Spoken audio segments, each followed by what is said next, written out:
The Air National Guard Safety Directorate is pleased to present a detailed look into one of the greatest dangers to aviation safety and the proactive approach to prevent it through the Bird Wildlife Aircraft Strike Hazard Program, otherwise known as BASH. There's a bird on the nose, Alex. Don't do anything. Don't do anything. Oh. Okay. Alex, can you hear me? Yeah, we got a broke window down here, so let's put it on the ground. Hey, Alex, can you fly? I got it. I can. Okay, great. Towers. Spud 37, we're an emergency aircraft. We're going to do an emergency landing, runway 15. In 2005, on March 23rd, I was a captain in the Idaho Air National Guard. It was a beautiful day. It was nice and calm. It had been uneventful to that bird. I took my eyes off of the runway to try to acquire the bird. Felt frightened at that particular moment. I knew that impact was going to be imminent. I knew it had blown out a window. I didn't know which one. I felt the spray of glass across my face. There were blood and guts of the bird on my lap, on my uniform, on the side window. I didn't know which was the bird, which was mine, if I had been hurt, if any of the other crew members had been hurt. The smell of fresh fish was on my uniform. I saw that the left kick window had been shattered. It wasn't until I removed my headset that I realized that the entire head of the bald eagle was wrapped around my headset cord. I was able to still control the aircraft and fly the aircraft. I had never experienced a bird strike before in my aviation career. I had only heard of bird strikes. It was amazing to see how this little 8-pound creature could disable a 130,000-pound combat airlift aircraft. And we were able to walk away from it safely and talk about it today. Since 2003, the Air National Guard has suffered almost 7,000 bird strikes, with damage costs exceeding $20 million. The U.S. Air Force has experienced almost 51,000 bird strikes, with damage costs exceeding $257 million, including 8 destroyed aircraft. 97% of all U.S. Air Force bird strikes occur below 3,500 feet. 52% of all U.S. Air Force bird strikes occur during a takeoff, approach, or landing. The deadliest single U.S. Air Force bird strike mishap resulted in 24 fatalities. Bird strikes account for 33 U.S. Air Force fatalities over a 30-year period. The Air National Guard Bird Wildlife Aircraft Strike Hazard Program is directed by U.S. Air Force instruction and managed by the National Guard Bureau Flight Safety Division with the support and guidance of the Air Force BASH team. The goal of the Air National Guard BASH program is to prevent mishaps similar to U.S. Airways 1549, the Miracle on the Hudson in 2009. In this incident, an Airbus A320-214 struck a flock of geese, causing the plane to lose engine power. The plane was successfully ditched in the Hudson River with no fatalities among its 155 occupants. Cactus 1549, 700, climbing 5,000.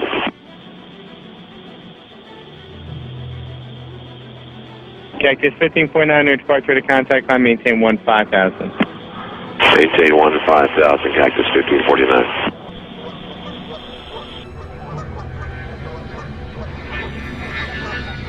Cactus 1549, turn left lane 270. This is Cactus 1539, hit birds, lost thrust on both engines, returning back towards LaGuardia.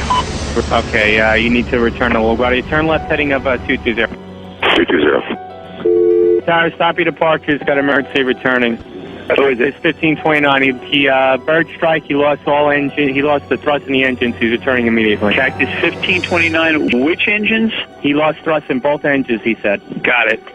Cactus 1529, we can get it for you. Do you want to try to land runway 13? We're unable. We may end up in the Hudson. Alright, Cactus 1549, it's going to be left traffic to runway 31. Unable. Okay, what do you need to land? Do you want to try to go to Teterboro? Yes. Teterboro, Empire, actually LaGuardia departure guy, emergency inbound. Hey, guys. Cactus 1529 over the George Washington Bridge, wants to go to the airport right now. Wants to go to our airport. Check. Does he need assistance? Yes, it was a bird strike. Can I get him in for runway 1? Runway 1, that's good. Cactus 1529, turn right 280, you can land runway 1 at Teterboro. We can't do it. Okay, which runway would you like at Teterboro? We're going to be in the Hudson. I'm sorry, say again, Cactus? Cactus 1549, radar contact is lost. You also got Newark Airport up at 2 o'clock in about 7 miles. Eagle Flight 4718, turn left tank 210. 210, 4718. I think he said he was going in the Hudson. Cactus 1529, Houston.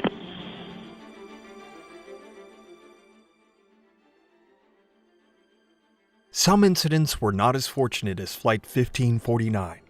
In the Air Force E-3 AWACS incident that occurred in the fall of 1995, a United States Air Force E-3 Airborne Warning and Control Systems Boeing 707 aircraft encountered a flock of geese upon takeoff at Elmendorf Air Force Base in Anchorage, Alaska. Going down. 7 heavy. Oh my God. Oh man. Okay, give it all you got. Give it all you got. 27 heavy. Emergency.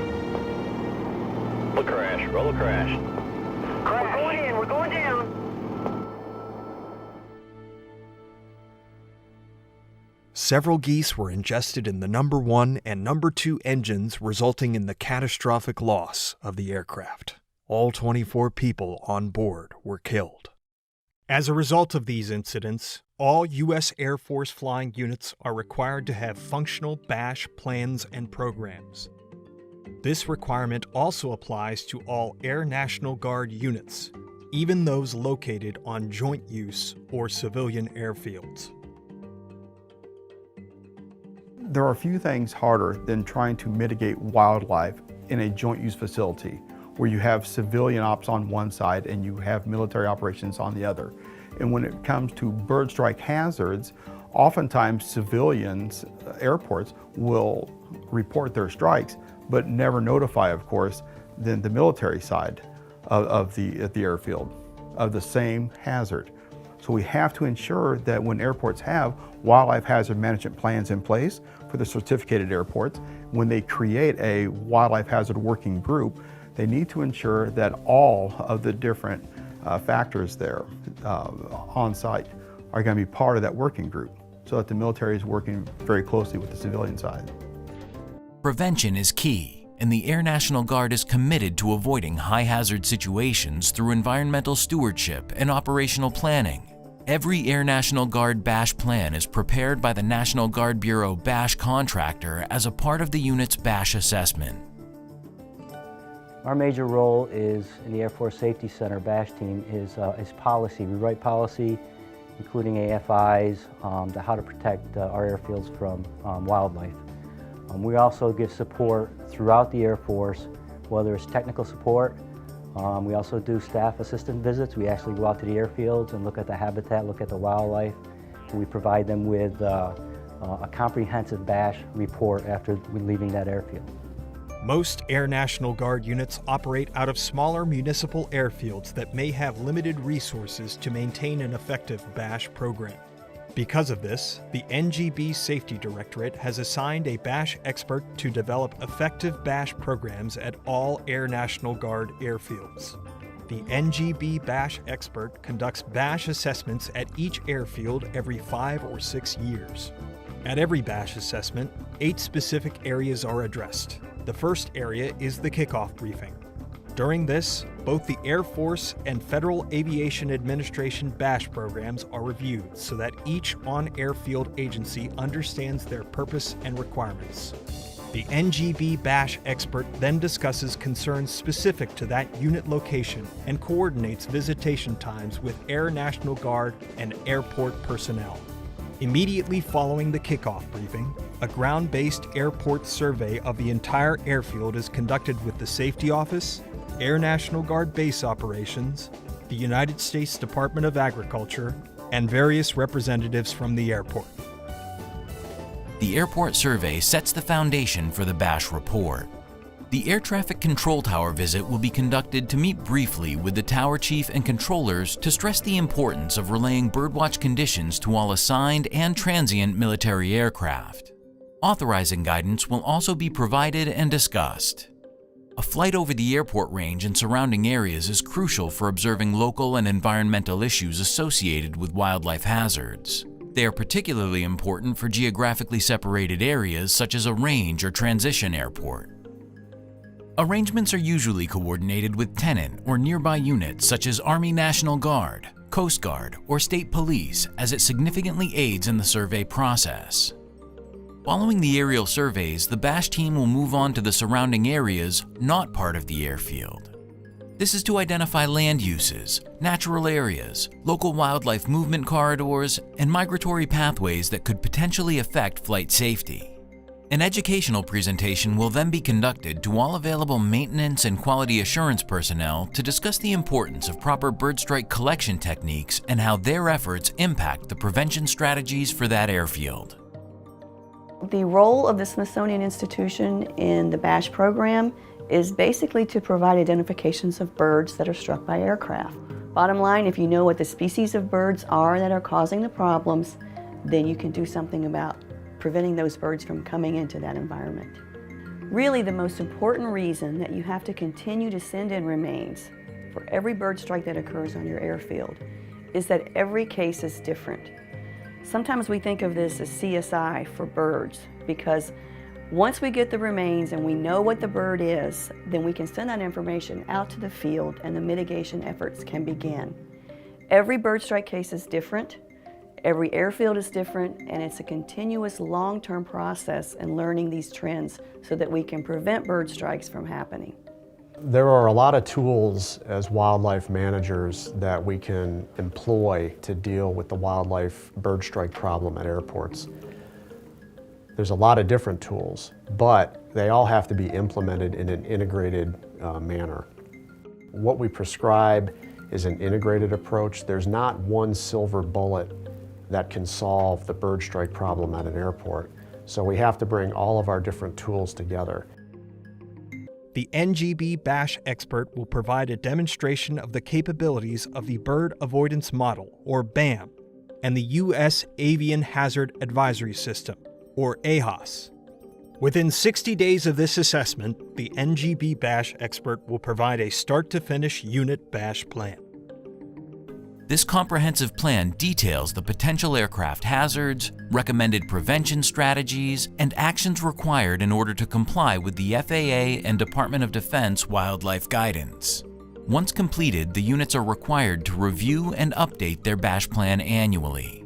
This can provide additional benefits of decreasing maintenance as well as increasing airport security. With the benefit of a fully completed BASH plan, the Air National Guard Safety Office stands alone as the only DoD agency to provide such a comprehensive BASH program to its over 80 flying units located in all 54 states and territories. One of the biggest challenges is awareness, just educating airport personnel about this topic area and then getting their buy-in to help us solve the problem. You know, as a wildlife biologist, when we attempt to help people, we often tell them, you know, we can't manage the problem if we haven't appropriately measured the problem. Prevention strategies include habitat management, active and passive dispersal, relocation, and only as a last resort, lethal control. Elements taken into consideration include the scheduling of flights to avoid known hazards, communications procedures to avoid observed or forecasted hazards, and development procedures to minimize exposure to risk. The foundation of the Air National Guard's BASH program is habitat management. Its goal is to make the airport and surrounding areas as unattractive as possible to birds and other wildlife. The single most effective aspect of habitat management is turf management. Trees and brush are a large problem on many airfields. They provide habitats for deer, coyotes, and foxes. The ideal solution is to keep trees and brush on the outside of security fencing. Serious wildlife strikes with deer have occurred because the trees and brush were allowed to exist within the airfield fencing. Wetlands are also a big attraction to birds and wildlife. The three types of wetlands and drainage issues that are found on airfields are retention ponds, detention ponds, and jurisdictional wetlands. Airport operators may use physical barriers such as bird balls, wire grids, pillows, and netting to deter birds from using the wetlands. Looking into proactive measures, habitat manipulation, water manipulation, and one of these is bird balls, which we recently deployed on the Hickam Golf Course water retention pond. What you can see here is a 2-strand perimeter wire, and basically what this does is it breaks up the habitat for the geese so that they can no longer easily move between their feeding source, the turf, and the water behind, which is a safe loafing spot for them overnight and during the daytimes. The Air National Guard saw a good reduction in the number of geese using the wetland. Birds in aircraft hangars and other facilities, while more of a nuisance issue, can cause damaging bird strike cases when flying out of aircraft hangars. The single most effective measure to keep birds from roosting in the hangar is to close the doors 1 hour prior to sunset and reopen them 1 hour after sunset. This period of time is when most birds are in search of a roosting location. If the hangar doors are closed, they will search for other locations. Habitat management is crucial to any successful BASH program. The ANG, through its contractor, serves to educate and equip all flying units with the necessary strategies and tools to minimize wildlife strikes.